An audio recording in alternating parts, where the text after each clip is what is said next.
Good morning. Welcome to Grace Point Church Online. Thanks for joining us today as we celebrate Jesus on this Sunday morning. Thanks for joining wherever you're joining today, whether it's from the car, the living room, from your bedroom, in your pajamas, wherever you are. Thanks for joining today. Well, there's different ways to interact with us. Go ahead and check out this box. There's different ways to interact online with us today through liking, through hearts, through commenting. Feel free to do that this morning. Another way that we would invite you to connect with us this morning is through our connection card. This is a way to submit your prayer requests, praises, update any information. Our lead team and our prayer team does pray for those prayer requests each week, so we invite you to fill that out today. Well, thank you again for your continued generosity and just your worshiping through your giving at this time. We appreciate just all the ways that the ministries at Grace Point are still able to keep driving forward, and your generosity helps that happen. So thank you for that. This morning we'll be hearing from Tim as he interviews one of the lead team members of the Together Initiative Network team. Her name is Jen Koppel. She'll introduce herself in a bit. She works with Lanco My Home and just gives an update of what is happening in Lancaster County right now, especially with the idea of homelessness and evictions. So enjoy. Well, hey everybody, thank you for joining us here at Grace Point Church, and I am delighted to have my friend and peer with us this morning, Jen Koppel. Jen, thank you so much for joining us here this morning. Thank you. Yeah, absolutely. Well, for those who don't know, Jen is a part of the Together Initiative Network in our community, and she's a part of our TIN executive team, and has helped us form and shape so much of what we try to do in our community, and honored to have you here, Jen. Can you tell us what you do? Who are you and what do you do? Yeah, absolutely. So the job I have is I am the director of the office for the Lancaster County Homelessness Coalition, or Lanco My Home. We just rebranded, so that's why I'm saying all of that. But I am the director of the office for the Lanco My Home. Lanco My Home is a partnership of over 200 partners at this point, which is really exciting, that works to eradicate homelessness in Lancaster County by providing safe and quality housing for anybody who's experiencing homelessness or at risk of homelessness in the county. And that means for us, the core services include like emergency shelter, emergency winter shelters that run seasonally. We also provide short and long-term subsidies for individuals to seek permanent housing. And we partner with the Together Initiative Network and the Factory Ministries, specifically on the crisis housing program at the Together Community Center as a program. So that's kind of in a nutshell, is we provide those sorts of services to, last year we served almost 5,000 individuals. That's a single adults and kids. And every year that number goes up by about 30%. So we continue to see an increase in the number of folks that we serve, but we are able to keep folks into permanent housing when we get them there. So that's really exciting for us.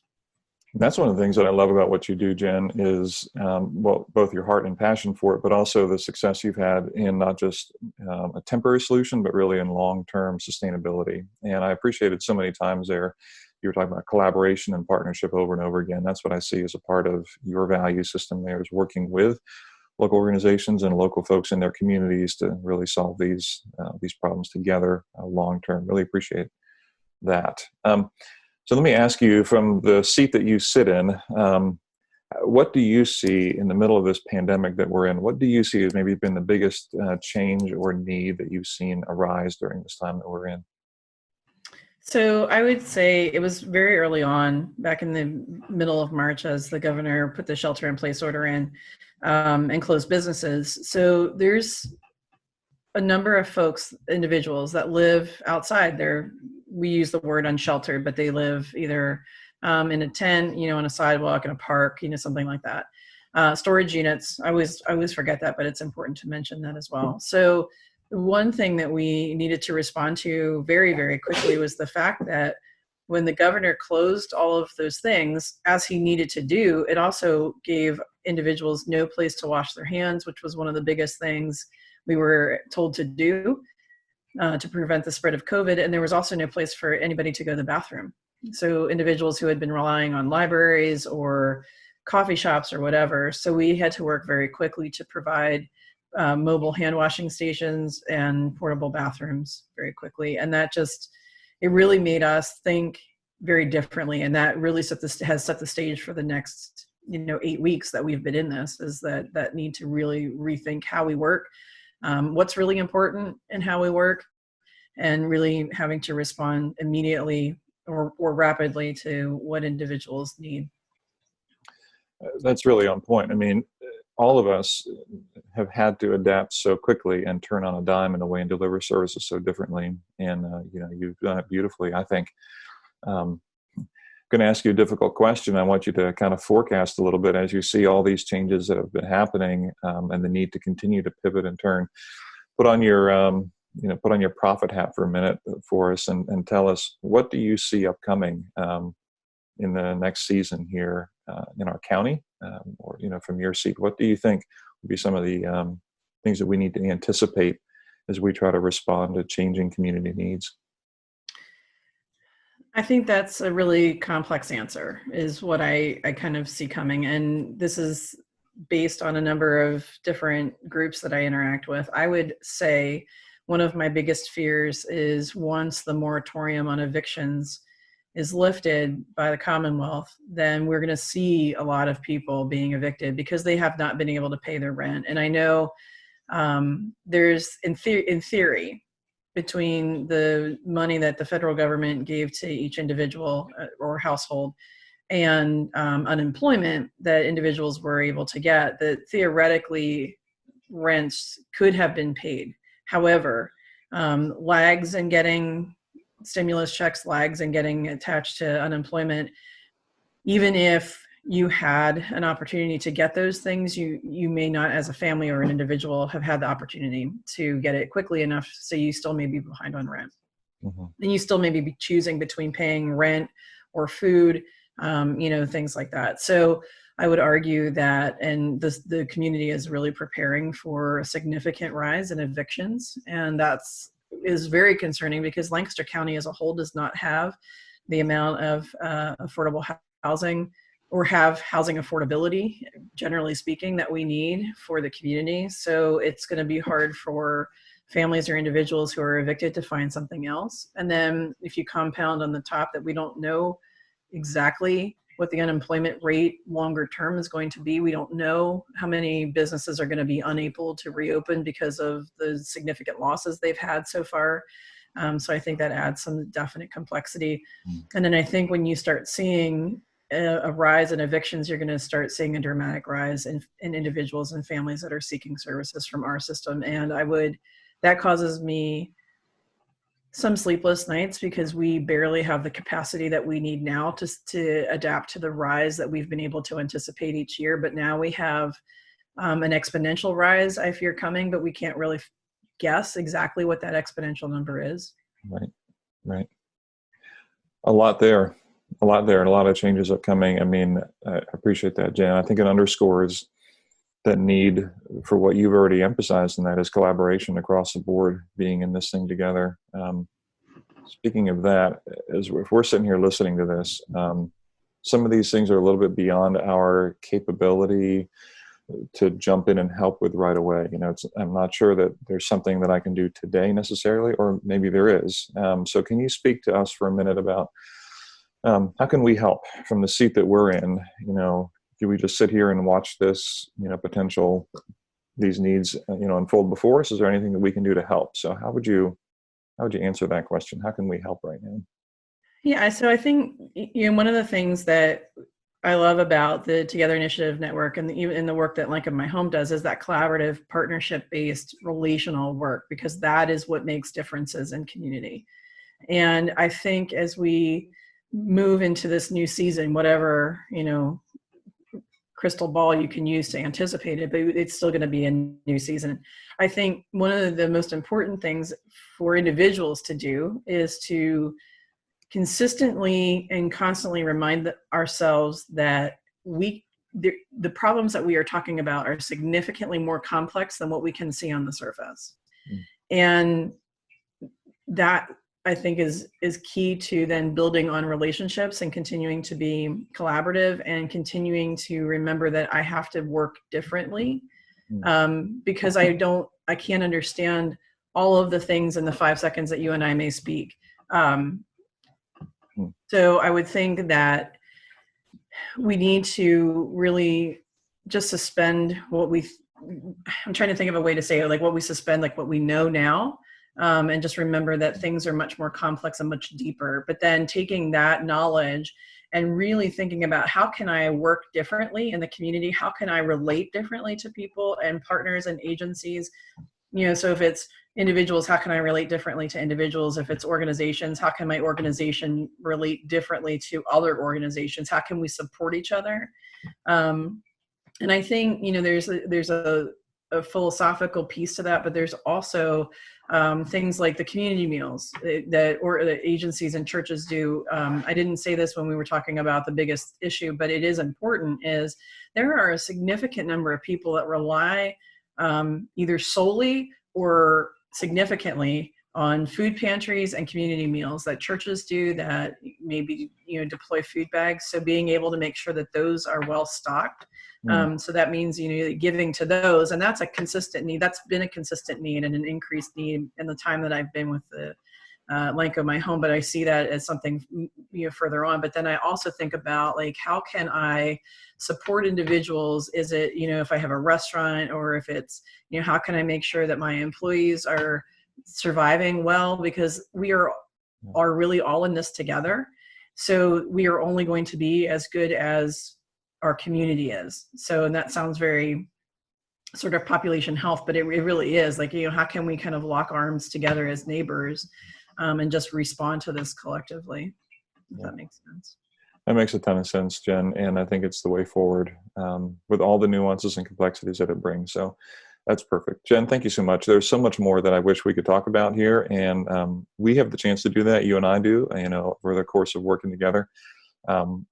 And I would love for people to hear more about your heart and your organizational skills and your just heart and compassion for people. But for now, I'm going to have to wrap that up and say thank you, Jen.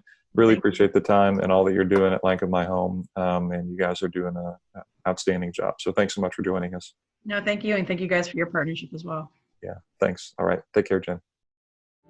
Well, thank you, Tim, for interviewing Jen about Lenco My Home and just what some of the landscape of Lancaster County looks like right now.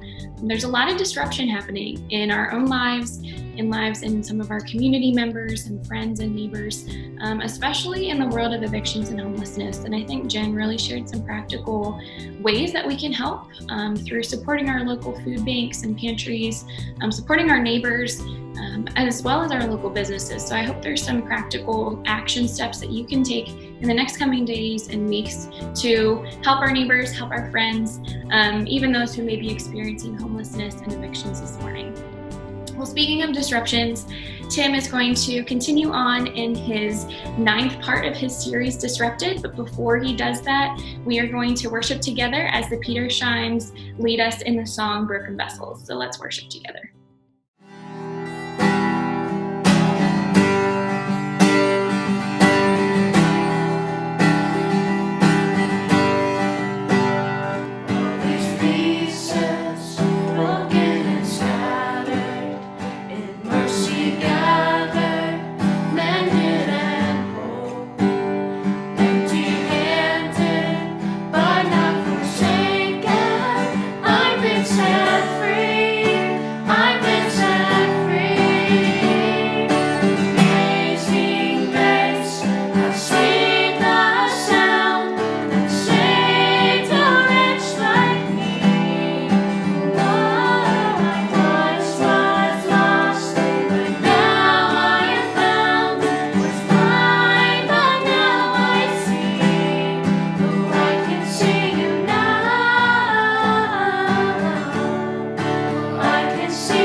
Well, good morning and welcome to Grace Point Church Online. I'm Tim Rogers, lead pastor here at the church, and just honored to have you spending your time with us. Thank you to the Petersheim family for leading us in Broken Vessels. You guys did an awesome job. Thanks for doing that. And to my friend Jen Koppel for the conversation around the housing issue and peace in our community. Grateful to have her part of the Together Initiative Network and part of our partners here in our community. Well, guys, the week continues to introduce to us. It's like each week introduces to us some new elements of things that we have to try to understand and ways that we have to try to navigate the world that we are in. I hear that from you as I talk to you during the week and as I engage with you in different ways. This week has brought another issue, and that is, who in the world are we supposed to follow? Are we under county leadership or under state leadership in the space that we're in now? And while that is a particular issue of the week, underneath it, the issue is still the same. And to me, the fundamental issue right here that I want to keep speaking into, because I think it matters so much, and that is how in the world are Christians supposed to act right now? This is why it matters to me so much, because what I see in the love of God through Christ is a kind of love expressed that is a reconciling love, not a kind of I'm going to do my thing and I'm going to do my thing and I'm going to do my thing, not a kind of chaotic power grab that might exist, but rather a different way, a kind of a third way of walking through life right now. So listen, I know it's a challenging season. What I want to do this morning specifically for you is I want to give you 4 places to stop and think, kind of a framework, 4 ideas of what you can do right now if you call yourself a Christian. I hope this is very practical for you. I hope you can walk away from this message saying, okay, here's 4 things that I can do right now that would help me think through how a Christian might respond to the time and space that we are in. Now, to get there, before I talk about our situation, I want to go back in time hundreds of years, and I want to talk about a time when there was a young man who was ripped out of his home country and taken into captivity and had to be under the authority of a government that was totalitarian, that was power hungry, that was vicious and brutal, that had a king whose every whim and wish was going to be met or else people would die. There was no democracy, no challenging of that, might made right, and this is the person of Daniel that I want to talk about this morning. And what I want to say about Daniel this morning is 4 things. I'll tell them to you right now. What I see in Daniel is that Daniel resolved to do something, Daniel learned something, Daniel solved something, and Daniel worshiped someone. As we look at the story of Daniel, I hope you'll see that with me, that he resolved, he learned, he solved, and he worshiped. So Daniel's story to me is pretty amazing to see, to me very insightful to think about how people who are followers of God respond in a time when government and power and authority is difficult to process and challenging, to say the least. So here's the story with Daniel. If you don't know the story, no problem. Just track along with me. I'll tell you the story. We'll throw up a couple verses here for you to track along with. But what an amazing story. Daniel, this young man, he was of royal descent and blood within the nation of Israel, and he, along with a few of his friends, were ripped out of Israel by the powers of Babylon. And by the way, God allowed this to happen. So Babylon, this outside power, comes in, takes Daniel and his friends, takes them captive, and their goal for these young men, the 4 of them in particular, was that they could train them and teach them and just kind of disciple them, if you will, in the way of the Babylonians. They were trying to remove the way of the Israelites and install the way of the Babylonians for their best men. And Daniel and 3 of his friends were chosen as people who would be kind of groomed in the royal court in Babylon. So what a weird position to be in. Ripped away from your home country, no indication that mom and dad are even in the picture anymore, and you're placed in a foreign power and you have to figure out, how do I act and react in this space? And so what happens, we pick up the story in Daniel chapter 1 verse 8. But Daniel resolved not to defile himself with the royal food and wine, and he asked the chief official for permission not to defile himself this way. So one of the first things that's happening for Daniel is that he's getting the opportunity to eat food and drink things that he is not used to drinking. He's getting the best of the king's wine and food to eat, because the king just thought, in order to make you the best and strongest young men that I can, I'm going to give you the best food that I have. It makes sense. Daniel is in a predicament because he wasn't raised this way. He is not allowed to eat the things that are coming to him. This isn't just preferential, like, I don't prefer these spices on my food, or I don't like this cut of meat, or I prefer red wine instead of white wine. It's nothing like that. It's more of, this whole thing is wrong, like fundamentally wrong. And so he resolved, verse 8, Daniel, first of all, resolved not to defile himself. And I love that. And that's the first thing I see in Daniel. He resolved not to defile. What does that mean? It means that deep down inside, he said, you know what, of all the things that I can do, and I can do almost nothing. I've been taken away from my home. I have very little power. I can't change the government. I can't really change my circumstances. But I can internally resolve within my heart, agree, this is what I'm committed not to do. For him, it was not to defile himself. And what does that mean? That means that there were certain things that he knew were right and wrong. Daniel, as well as every other Israelite who lived during this time, related to God through what we call the Mosaic covenant. A covenant with a man named Moses. And in that covenant, the way of relating to God, God gave them very specific rules to follow. Certain things that the nation of Israel could eat, things they should wear, ways they should treat the land, ways they should treat people who have died and their families, and what is clean and unclean. Very clear rules that this is the way that you should do it, this is the way you should not do it. Daniel is in a spot where he is being given something from this category. These foods go against every way that he has been raised. When he went to his friend's house when he was younger, he never had the food that he's being served right now. The things that his parents taught him about what is right and what is wrong, he is now looking at the food and the wine and saying, I'm going to violate my conscience. I'm going to violate the very fabric of my relationship with God. Like, as someone who follows God, this is fundamental to how I worship Him. I am resolved to honor that commitment with God, and I must not eat the food and the wine that is here. And this presents a real problem because he has very few choices on what he can do now that he's in this problem.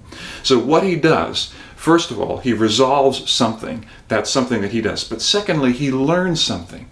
He poses a question to his captor. He poses this question. He asks the chief official at the end of verse 8 for permission not to defile himself this way. And he learns something. Here's what he learned in verse 10. The official told Daniel, like, good plan, Daniel, but listen, I'm afraid. I'm afraid of the Lord my king, who has assigned your food and drink.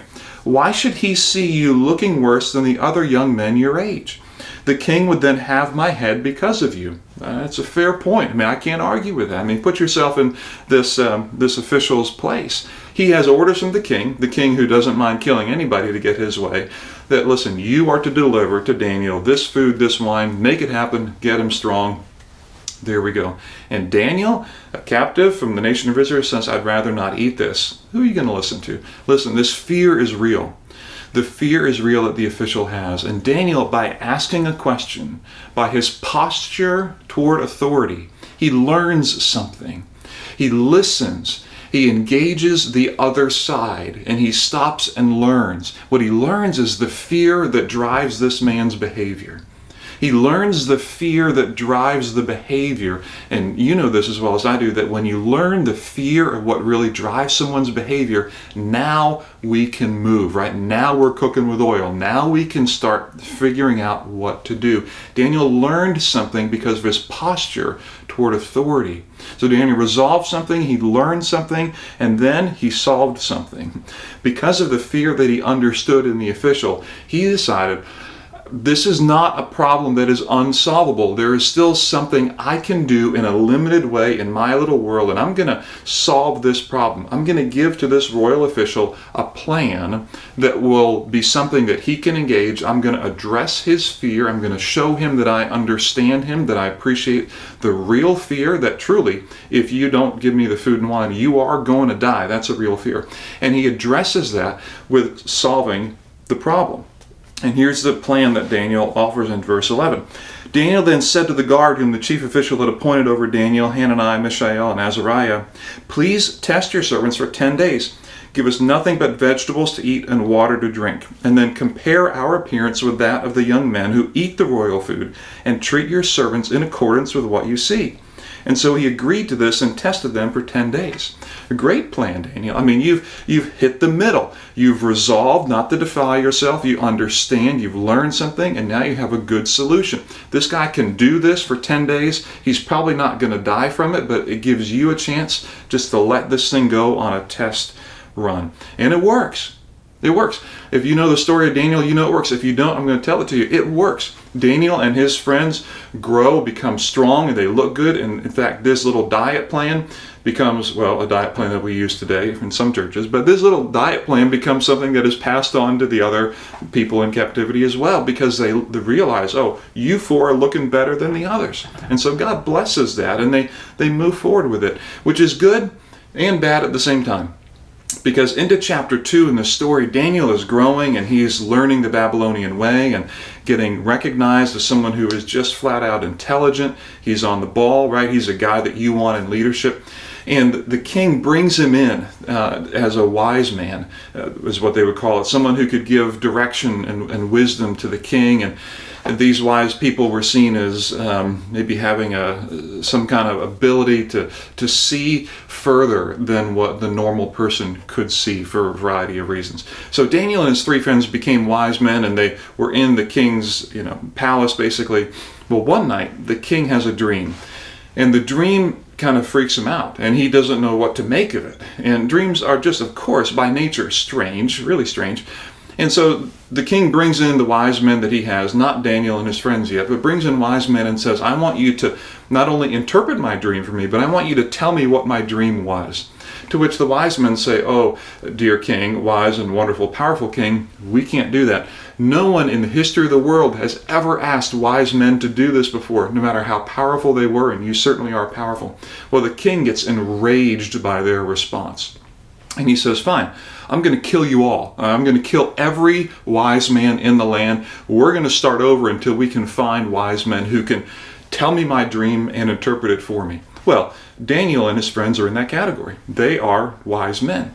And so as the captain of the palace guard goes out to round up all the wise men and kill them, they come to Daniel's place. Imagine what that would be like. And there's a knock on the door. Hey, can I come in? Yeah, I got to take you over to, be killed. And so Daniel kind of raises his hand again, and he does what he did to the captor when he was asking about food and wine. And he asks this guard captain, he said, can you help me understand, why is the king's decree so harsh? What's going on? And the guard explains to him what happened. And Daniel asks for time with the king, and he gets a little bit of time with the king, and he asks the king to give him some time to appeal to his God, and perhaps God will reveal to him the dream of the king and the interpretation of it. And so indeed, that is what the king allows. Daniel goes back to his place, and that day and that night he prays to God, and God is gracious to him, and he gives him a vision of the dream that Nebuchadnezzar had. And this fourth thing that we see Daniel do is a fourth thing that I think that we can also do. But the fourth thing we see toward the end of chapter 2 is the capturing of Daniel's response to the vision he got from God. In verses 20 to 23, we read there about what happened after Daniel got this vision. He goes to worship. He worshiped God. See, Daniel, during the night, verse 19, during the night the mystery was revealed to Daniel in a vision. And then Daniel praised the God of heaven and said, praise be to the name of God forever and ever. Wisdom and power are his. He changes times and seasons. He deposes kings and raises up others. He gives wisdom to the wise and knowledge to the discerning. He reveals deep and hidden things. He knows what lies in darkness, and light dwells with him. I thank and praise you, God of my ancestors. You have given me wisdom and power. You have made known to me what we asked of you. You have made known to us the dream of the king. This is great. I mean, Daniel has not only resolved to do something, learn something, and solve something, he's now worshipped someone. His desire was that the king, Nebuchadnezzar, would know that the king of the universe has revealed this to Daniel. He worships God, and this is what is so profound to me, that he worships God in the middle of this crisis, right? Like, he praised God before the crisis was over. right?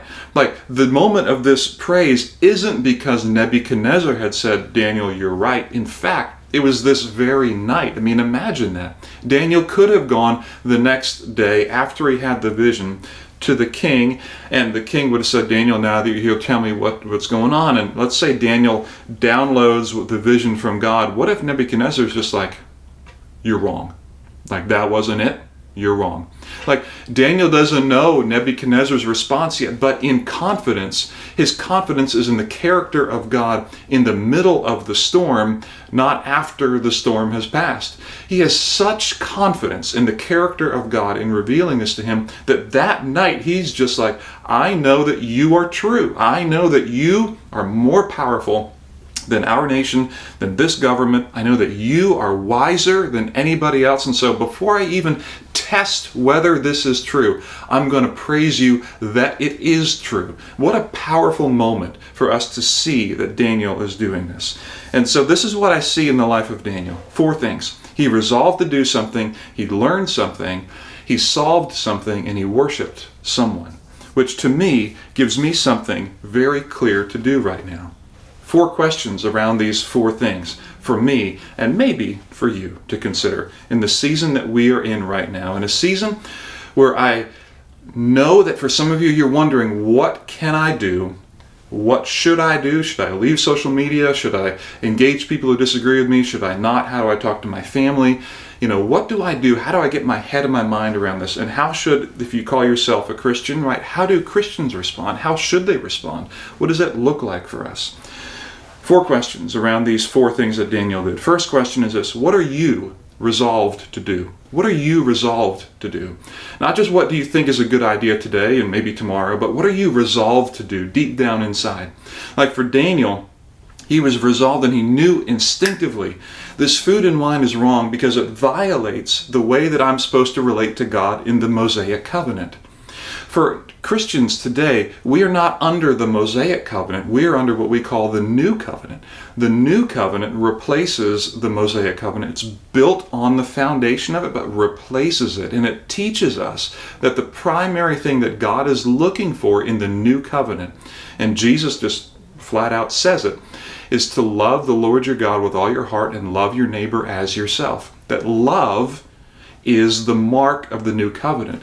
In other words, as instinctively as Daniel saw the food and wine coming that was unclean food when he related to God in the Mosaic covenant, so too should Christians when they see behaviors or when they're tempted to act in ways that are unloving.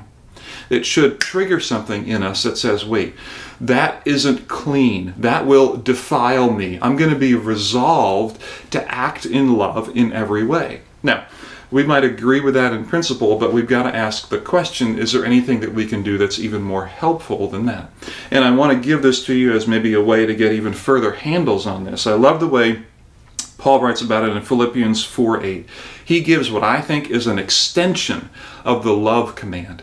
Christians are to love, but in Philippians 4:8 we see ways, more characteristics of how we can love and what that looks like. And he says, finally, brothers and sisters, whatever is true, whatever is noble, whatever is right, whatever is pure, whatever is lovely, whatever is admirable, if anything is excellent or praiseworthy, think about such things. So let me just encourage you. Here's how this works. Like right now, what if you were just to say, you know what? I'm resolved. Whatever is true, that's going to be my story. I'm going to pursue the truth. I'm not going to get caught up in conspiracies. I'm not going to get caught up in the left or the right. I'm not going to get caught up in red or blue. I'm resolved to pursue truth. Christians are people of truth. What if it's like, you know what? I'm resolved to model for my kids whatever is noble. I'm going to be careful about the gossip that comes through my home. I'm going to be careful about the emotion of anger that I feel and how I manage that, how I handle it. I'm going to be careful with the words that I say. I want to model nobility to the next generation in the middle of this space because I'm resolved to be noble. I'm resolved to do what is right with my employees, not just to kind of thrive in the gray areas. And listen, I know there's so many gray areas, but I'm resolved to try to figure out what is right because that's an expression of love. So right now I want to encourage you to ask the question, what am I resolved to do? And let me just encourage you, parents, for a moment. Parents, especially of young kids. You are impressing upon your kids these things every day, and they will likely not turn around and thank you for it for a long time. But Daniel was impressed by his parents and by his community that there was something wrong with eating defiled food, and it really pricked his conscience in the moment of his growth. I want to encourage you, parents, keep at this hard work. Keep encouraging your kids with whatever is true, whatever is pure, whatever is noble, whatever is right, whatever is excellent or praiseworthy. These are extensions of what it means for Christians to love. So Daniel, in his tough spot, he couldn't change the world, but he could resolve internally to do something. And he resolved not to defile. I want to encourage you to ask the question, what am I resolved to do? What am I resolved to do with surety? Second question is this, what can you learn? What can you learn?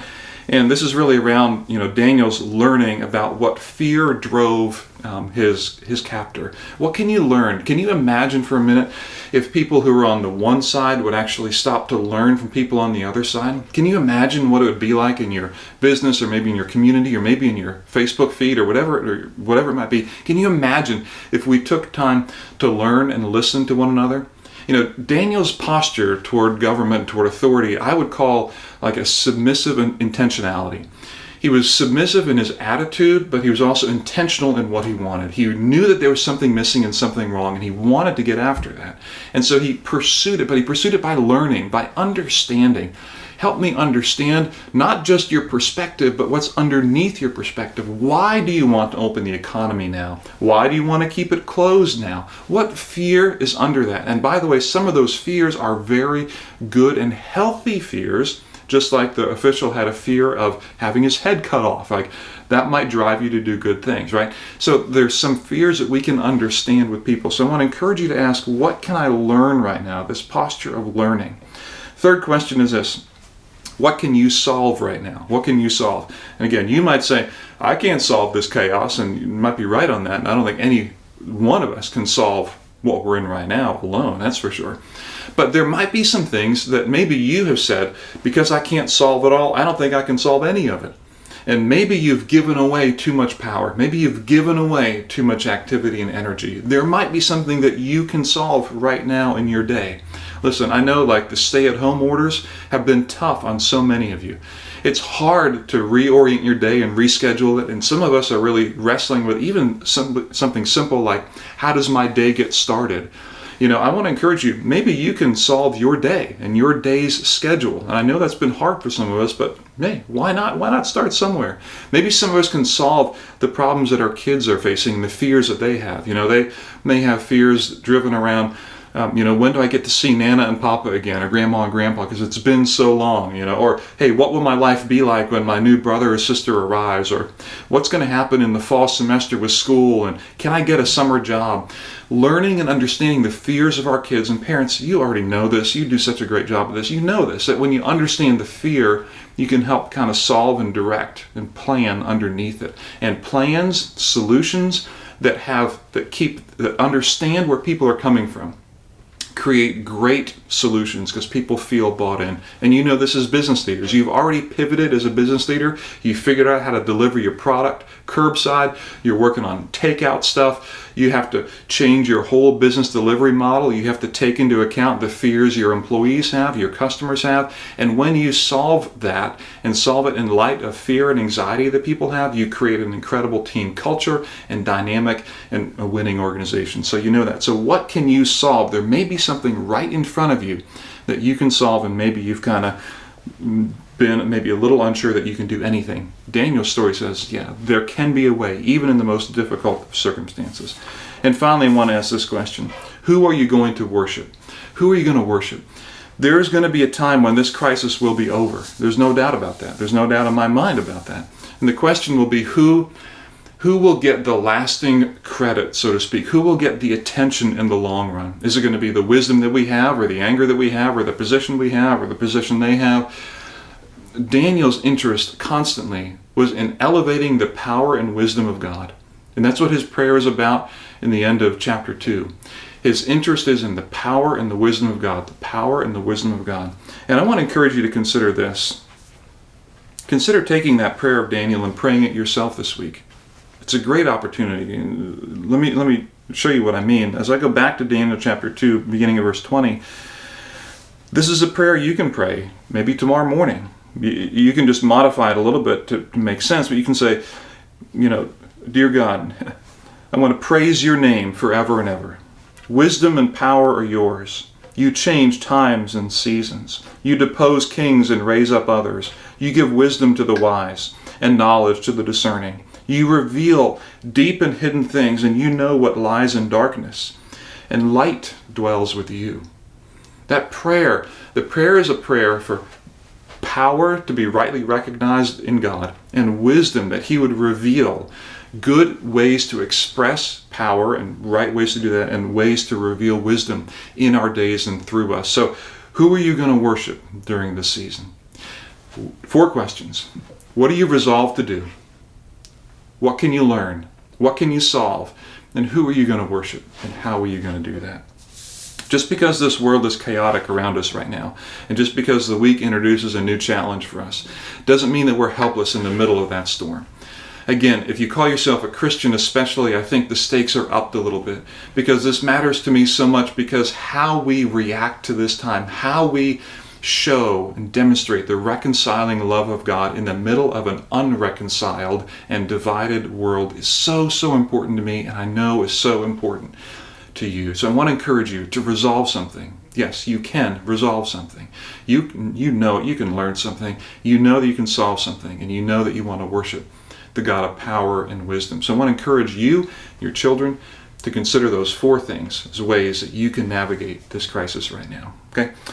That being said, let me just tell you what's going on next week. Next time in Disrupted, we're going to look together in our last installment of the series on, really, this is an oxymoronic idea, but the beauty of God's silence, and why the fact that he's silent right now might actually be an incredible gift to us in so many ways. So we want to talk about that strange idea about the beauty of God's silence. I'll be glad to have you back next week.